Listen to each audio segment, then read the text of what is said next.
awesome in Mississippi. Just a little chilly. We Hmm. got a little taste of some warm weather, and now it's freezing cold again. So Yeah. I'm ready Yeah, for spring. I bet you are. Yeah, I woke up this morning and after getting all ready and walked outside and it was like, wow, we went from really nice, warm, like March weather to it was definitely a little bit colder this morning. But this afternoon it's in the 60s here. So it's super nice, but it's great to be back on here with you tonight. I Kind of, know this is always so much fun to get together on Facebook Live, and it is St. Patrick's Day. So it happy is, St. Patrick's Day where's to your green? everyone. I Where's know, your right? I green? had a green drink. I promise I have green on the inside. And maybe I'm green with envy or something like that too. I don't know. I What love it. about You you? What's your green? have a green shirt on. Look. Oh, on the camera it's showing up a little gray. Okay, well, you know, Yeah, so there's it's my green. Lori green. says she has a green. Lori Yes, says she has a green shirt on. Do you guys? I need a vote in the comments. Do you see green or not? green, I That's promise. debatable. Okay, Green that's is green. debatable. But I trust you But that you're green on the inside because you always drink green juice. okay, I'm really proud of you. I do. I Yeah. do. We'll talk about that a little bit later tonight. That is. So it's going to be fun. So tonight we're actually talking about lots of different questions that you guys sent our way after last week, and that's awesome. We really appreciate those questions. But we have some fun ones tonight, like about food quality and why am I, as my life changes and I get older, why are the things that used to work not working now? So where do you want to get started tonight, Kelly? You want to start with the first Yeah, question? I want to say I love the questions. Thank you for sending them in. This really does help fuel our passion for what we're doing. We know you guys are interested, you're curious, you're really seeking. And so we're honored that you're here with us, seeking here on Facebook Live.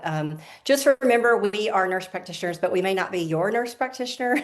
So as we're giving this advice and we're talking about these topics, just always take in mind that we do believe in personalized medicine. I do believe some of these conversations deserve a sit down and sitting down with your provider or sitting down with one of us to make sure we have clarity on what you're really asking and what you're needing.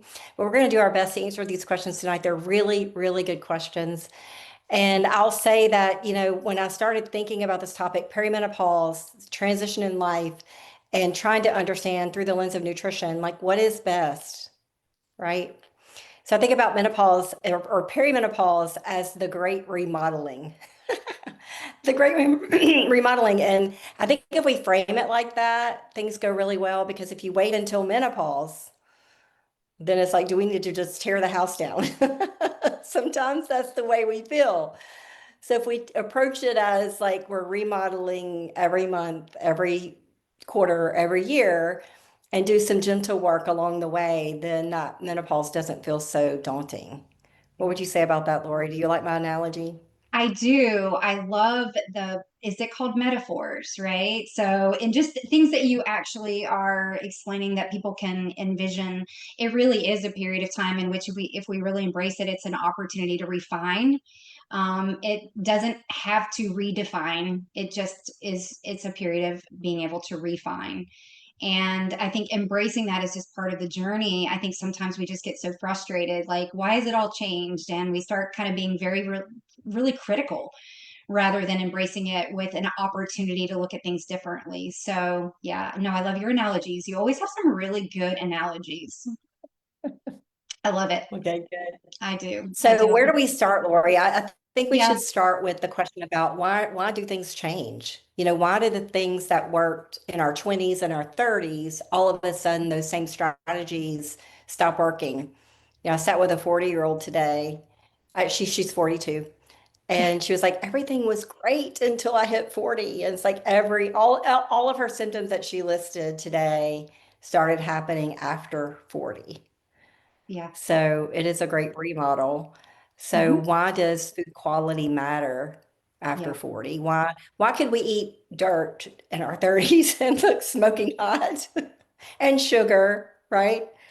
And in our 40s, that Oh just gosh. doesn't work as well, right? Yeah. Or maybe we could go, I think I hear this a lot, I eat really good during the week. And then on the weekends, I splurge, starting with date night on Friday night and then friends at Saturday night. We go out with some friends and have another drink or eat out. And, Sunday after church, maybe there's some excursions there too. That's always worked for me. Like I've always been able to do that. It's been fine. And Mhm. now I'm doing the same thing and it's not working. Do you hear those stories? Hear it all the time.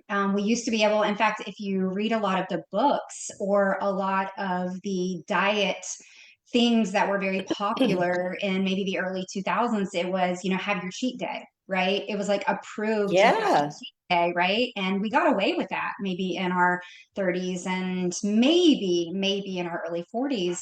But the reality is what we know now about blood sugar dysregulation is oftentimes for days after, sometimes upwards of a week, those Yeah. splurges impact us. And so we've made all this progress. It's almost like the wood on the fire is stoked and it's burning. And when we have that cheat day or that sugar bomb, whatever you want to call it, whatever that looks like, it's like throwing water all over the fire and the fire goes out. And how long does it take to restoke that fire again? It takes days. Hmm. And so the momentum that we're building, we don't get away with throwing water on that fire anymore. That metabolism and that it's so important to keep that fire burning. So we don't, we were That's a taught. really good thing. That's a good visual too. And I think I'm so glad you said that about blood sugar dysregulation kind of being the catalyst for unfavorable changes that we see during that perimenopausal and even postmenopausal time frame. And we learned about that. I don't think that was something that we could articulate until the last few years, but we learned that by watching continuous glucose monitors with patients and seeing, a lot of stability, and all of a sudden, what happened? You've been unstable for 3 days, 5 days. Like what happened back here? And it may have been one meal. And I Yes. would have never thought that was the case before. Yes. But seeing is believing, and Yep. hearing your stories and you guys being so vulnerable with us, sharing your glucose monitor, sharing your Oura Ring data helps us see those patterns. Otherwise, we may not be as keen on what we're saying today, but it's so true. So Right. true, that dysregulation. So insulin dysregulation and glucose dysregulation are driven by poor quality food, whether Yeah. that's sugar or alcohol or just food that's chemically laden, right? Hmm. And so those things will cause a lot of dysregulation, hormonally speaking, and it starts with glucose and insulin and spills over into those sex hormones.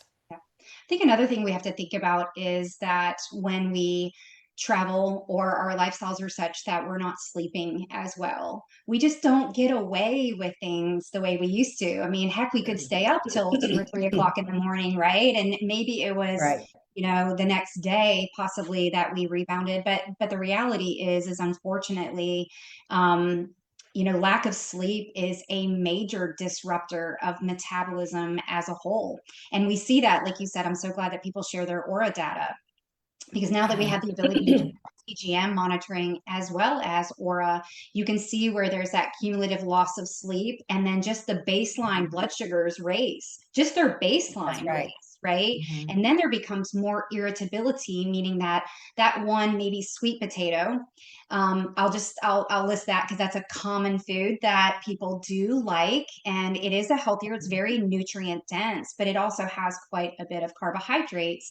But eating a sweet potato on a day that maybe we've had cumulative days of loss of sleep, you may see Mhm. a not only higher baseline, but a higher variability, a higher increase after eating that food. And you Mhm. wonder why on a day that one day you ate that sweet potato and it didn't bother you that much. But on another day, and I'm just using that, of course, as an example of a Right. single food, but you have to kind of take those things into consideration. Your lifestyle, the things that you're doing on the Mhm. day-to-day basis create this baseline.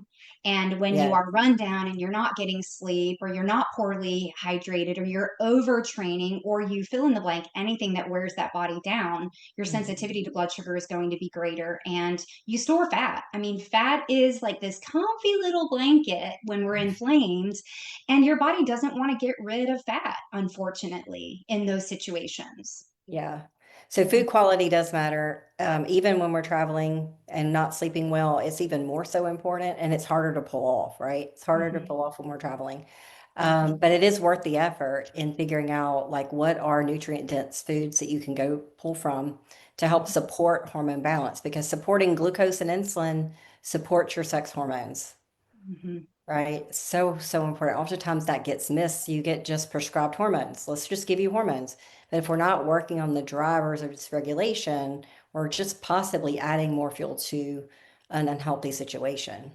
Yeah. Yeah. So when we think about clean food, we think about organic, grass fed, grass finished, not just grass fed, grass finished, whole food, not processed, farm to plate. The sooner that we eat it from the time that it's harvested, the more nutrient value that it has. You know, those are kind of those foundational principles when it comes to food quality that are so important. And a lot of times we can control a lot more of that when we're at home, but the reality is we do travel and we do go. So it's really applying that whole bad, better, best. It's doing more of the better things, and it can't always necessarily be best, but it can definitely be a better option. So that is very, very important. I think the other question that I think is really important to cover that someone sent in, and this was awesome. What are the biggest nutrition mistakes that you see women making today, Kelly? So if you had to choose one, because Oh we see gosh, I'm going to say the list is so long because oftentimes I think that we are doing what our friend is doing. And I think that's mistake number one, oftentimes, not always, and we get frustrated because what they're doing is working so well for them. And then we try to do it and it doesn't work so well. And then we're frustrated. So then we rebound and go grab a cookie or whatever, you know? Yep. And so that's kind of, I would say personalization is really important in regards to nutrition.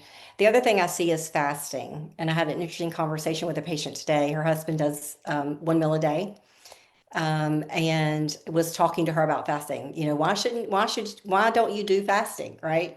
And so we were sitting there doing her lab review today, and I was like, okay, well, these are the reasons why we wouldn't. She goes, oh, I'm not about to fast. That's his thing. I'm just wanting you to be educated, right? I'm just trying to tell you. But I love fasting. It's probably the number one tool that we have for a longevity strategy, but it's got to be the right time, and the right strategy for you, right? And females are very different than men when it comes to fasting. Mhm. And so I see that oftentimes they will try to do what their husband's doing in the way of fasting because it makes it easier when they're doing the same thing, but Yeah. those strategies don't always work. Yeah. What about you, Lori? What do you commonly see? Yeah. So those were good. I think one of the common ones I see is under eating protein. You Oh, know, yeah. I think, that's just so common. And I think those that actually even think they're getting enough protein, when Mhm. they actually do the math and they do a log, they're still not getting it. So it's Yeah. just very, very common where, we're not, we've Yeah. been trained for so long, right? To maybe it's eat less. And so that was the kind of second one on my list is oftentimes unknowingly or knowingly choosing to eat less, and less isn't Mhm. necessarily more, meaning in the way of better. So we have to eat the right food for us in the right amount for us at the right time for us. I'm with you. I agree with really needing an appropriate amount of time in fasting. Like the body does need time to heal and repair, which means that not eating within 3 hours of bedtime, I think, is a very Yeah. wise principle. You're going to sleep better. If Sure. you're tracking on an Aura ring, you will see that. You will actually see heart rates that are higher. You'll see recovery that's actually lower if we're eating too close to bedtime. And so having that 12-hour period of time, I think, is very reasonable. Not everybody can go longer than that. If you have blood sugar dysregulation, and you have much more sensitivity to or risk of hypoglycemia. Unfortunately, fasting longer than that while you have not yet done enough time on the foundational principles and getting your body balanced just yet, you won't tolerate that. But there are times going longer than that is appropriate for something that Mhm. we're actually treating. And going back to what you said opening up tonight, is that's where individualization and you guys actually seeing a provider is so important. We're on here giving some general advice, but at the end of the day, these are core principles, but you really have to kind of get that check of your blood work and really be working with a qualified healthcare practitioner to get specific guidelines or specific recommendations for you. So those are two. I think the other one that I have on my list was over reliance on processed foods, processed healthy foods, Oh gosh, yeah. right? It's like, this is healthy. I had an example of that today of, it's this protein bar. And I'm like, well, what is in that protein bar? Oh, but it has 30 grams of protein. I'm like, but is it in a package? Did you make it? like, or is this something you purchased? And it was purchased. And when you look at it, there was aspartame in there, sucralose in there, and it didn't even give the type or the source of protein. And he's like, how do you get away with that? Like, and this was a husband and wife, right? So how do they get away with actually marketing that as a protein bar without giving more of the details? They do, right? These companies are not required to tell you the facts. So if it's in a package, don't rely on it. Whole Foods, Yeah, farm so can we talk a little bit more about protein in general, just because I think it's going to become the buzz because the FDA has increased the protein requirements for Americans. So I think a lot of companies are going to capitalize on making products that contain high protein, and that's going to be a buzzword. You're going to see it on labels. We've mm-hmm. seen protein gummies, protein water, to your point, protein bars. Sometimes using a protein supplement is necessary, right? When you're working on gut repair healing, you may need a protein powder. But I really would encourage you to work toward getting your protein from whole food based sources and not relying on convenience foods, for your protein, especially day-to-day protein intake, right? You're not going to win there. You're probably not going to absorb it well. It's just not a good strategy long term. Yeah. Yeah. And GF on the package doesn't mean good for you. Are you sure? Exactly. It's no good for you. But yeah, That was a good one, Essery. yeah, That was a good one. yeah. I did want to mention one So, more. Can I mention one more thing? okay, And you kind of alluded to sure. it on the last question too, Kelly, is not eating for your hormonal phases or your life stage that you're currently in. I think that is a very common mistake. What worked for us in our Mhm. 20s and 30s are not going to work for us or is not going to work for us in our 40s and 50s. And so you kind of said, not comparing yourself to your spouse. And I 100% agree with that because what works for men many times does not work for us. And that can be really Yes. frustrating, right? But what works for your friend may not work for you either. And it's very individualized. There are core principles: whole food, farm to Yeah, plate, for quality sure. Whole protein, food. that kind of thing, right? Whole food. Eat real food. Yeah. And even going back to the spouse thing, because I do love working with couples and I like getting them on the same page. Yeah. And the foundation is very similar. We need whole food. But Mhm. how you eat that food and when you eat that food may look different, and that's okay. We have to be okay with that. Yeah. Yeah, So for thank you sure. for bringing that up. Yeah. Yeah, the other question was So one last, if someone feels overwhelmed, do you want to do that one or the other one? Which one? yeah, our last question of tonight, and we could go on for hours, but if someone feels overwhelmed and wants to improve their nutrition, what are the first three changes that you recommend starting right away? Yeah. So I think it all depends on where a person's coming into the equation and what their goals are for their health and kind of where are they right now. Sometimes people are just they're at wits end.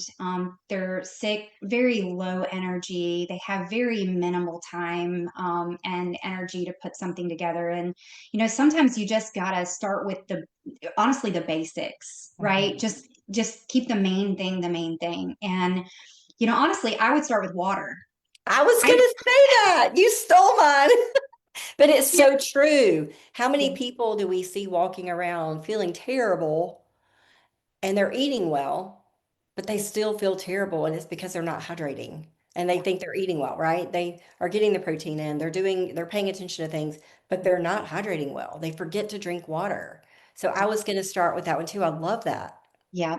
And then I think also when you think about water, going back to kind of your selection of, where it comes from and stuff is, when you think about plastics and the role that they're playing is really, utilizing clean water. We're Yeah. not just talking about, drinking just, bottled water, water that's been thrown in your car and, the water bottle's been heated up. It's really looking at whether that be bad, better, best, right? It may not be a filtration system that you have in your house right now. It may be, but choosing the best that you have available to you and then measuring.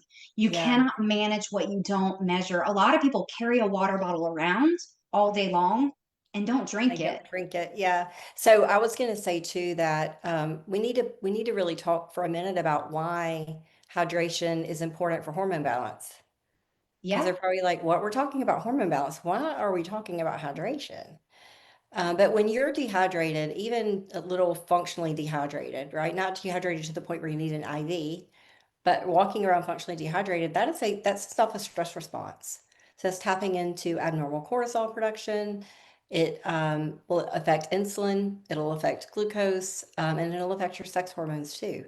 And so that's one of the easier things to fix, I think, Yeah, is just for sure. retraining the body for hydration. So starting your day with a big glass of water. Sometimes people just forget to drink. Like they have really good intentions carrying that water bottle around everywhere and they just forget to drink because they've lost touch with their thirst signal. So drinking water first thing in the morning kind of helps get you more in tune with when I feel thirsty, right? Yeah. And we really should be drinking before we feel thirsty.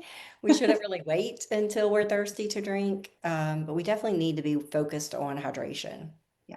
And actually, I was just reading a research study on waking up in the morning specifically for women and drinking water and what it does for turning on metabolism. So Ooh, just that one change mhm. alone could actually spark that burn that we're talking about, right? To keep Yeah, your metabolism higher throughout the day. So a second change or something that I think would be easier, maybe not easy to implement, is to start looking at everything that you're currently doing. And when it is something that's processed, it's kind of like, what's an easy swap or an easy yeah, switch, right? So I think we get habitually used to convenience and we start doing it and we land there and don't even realize it. So it may be as simple as a swap of peanut butter to almond butter, right? That would be an easy swap for some. And it's a big difference on the body. So kind of looking at easy swaps, what would be some other easy swaps? yeah. When I'm thinking about swaps, I think about, what are you? I just don't believe a whole lot in snacking, Yeah. right? It's when I hear swap, I think about snacking, but no, that's not really your question. Yeah. A Um, swap could be like instead of a bar, like a protein bar, have you thought about actually quickly making some of your own protein balls? That's a yeah, huge difference, keeping them right? in the freezer and just popping them out. Yeah, that's an easy Yourself, one to right? do. An easy Yeah, swap of a breakfast instead of stopping by Starbucks to get the eggs or whatever they have. You can actually make your make own those egg meal, bites. Yeah, right? The egg bites, and you can mhm, choose, cleaner ingredients. And yeah, then likely what's going to happen is if you're not stopping at Starbucks for that, you're also not getting that coffee that's laden with sugar. Right. mhm, So there are things that you're currently doing in your day to day that are increasing your caloric intake and your lack of quality food and actually your finances yeah. spending more money on things that you don't have to be spending your money on. So those are some of the things I think about. And I would think that if you're just getting started with change, start where you are. You may be on the journey, you may have already made some changes, and that's great.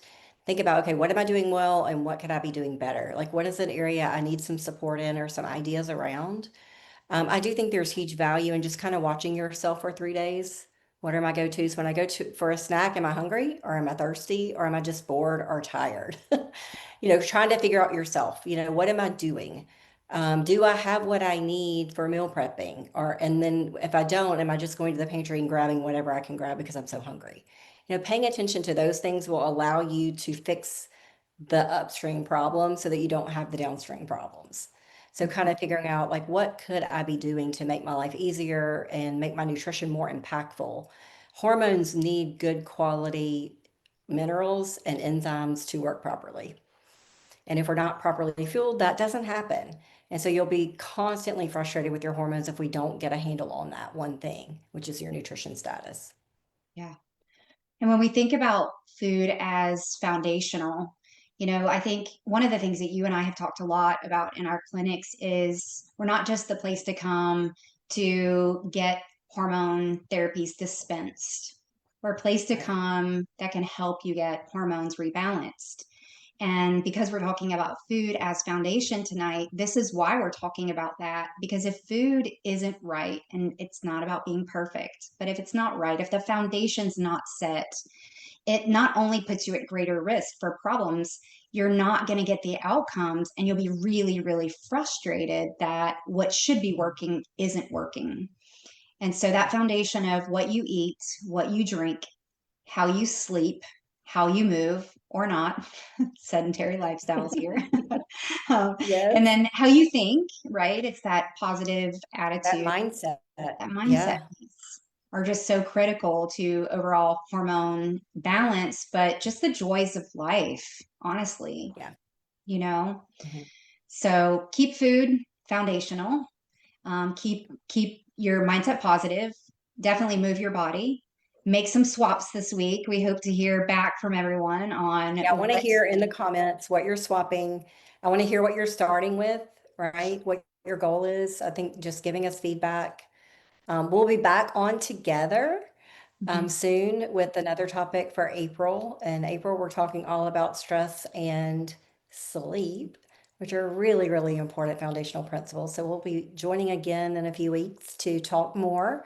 So definitely send your questions in. And we also want to give you a personal invitation to join our Facebook community. It's a place where you can come, you'll get notifications when we're going live. You'll be able to ask your questions and just meet other like-minded people that are on this same pursuit. Perimenopause is a remodeling process. Your brain is remodeling, your body's remodeling, and it can be better than ever. Yes, embrace this period of time. Yeah. Massage it a little bit, right? It needs a little bit of help. And then lean into community, because community is where we grow, That's we learn, and we heal, and we know that. So it was nice having everybody on here tonight, and we look forward to hearing your comments and seeing you real soon. Bye.